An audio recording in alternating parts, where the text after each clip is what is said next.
कभी कभी जिंदगी के बड़े फैसले सबसे छोटे हादसों से होते हैं। आज मैं सुनाने जा रही हूँ अपनी कहानी, मेरी पहली मोहब्बत कॉफी।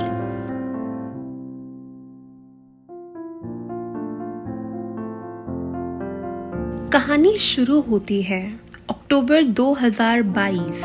एलओसी पे बैठी थी, काम का ढेर, दिमाग में स्ट्रेस, और मैंने कैपुचिनो ऑर्डर की।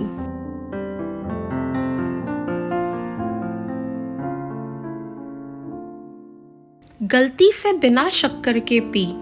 कड़वी थी हाँ, लेकिन कुछ असली था उस कड़वाहट में, जैसे जिंदगी अपने सारे फिल्टर्स उतार के सामने आ गई हो। तब समझ आया कि शक्कर सिर्फ स्वाद नहीं छीनती, वो आपकी हिम्मत भी छीनती है। मैंने फैसला लिया, अब कॉफी बिना शक्कर के ही पीऊंगी।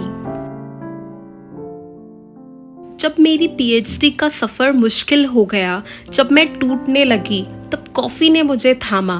ना कोई सवाल, ना कोई सलाह, बस एक सुकून देने वाली चुप्पी।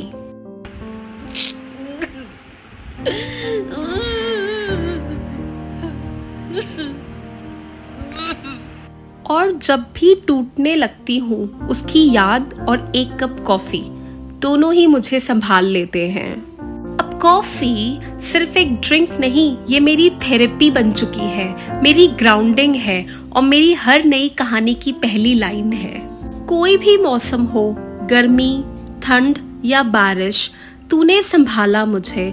कभी ठंडी आइस अमेरिकानो तो कभी गर्म कैपुचिनो, कभी दिन की थकान मिटा दी, कभी रात की तन्हाई साथ बिता दी। तू सिर्फ कॉफी नहीं, मेरी दोस्त, मेरी थेरेपिस्ट, मेरी कहानी का एक हिस्सा बन गई है।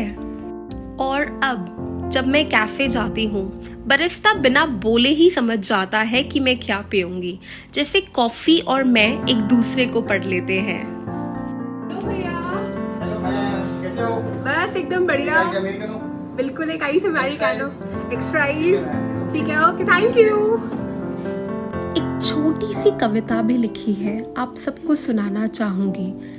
एक दिन गलती से हुई मुलाकात, कड़वी थी पर दिल को भा गई। चाय से दूर तू मेरे पास आ गई, जिंदगी की थकान तू मिटा गई। हर मौसम में तेरा इजहार, तन्हाई में भी साथ और खुशी में भी साथ, तो मेरी कहानी का हमेशा रहेगी हिस्सा खास।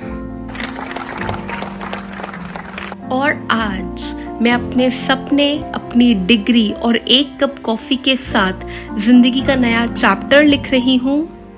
तो दीपू, ये तेरे लिए है।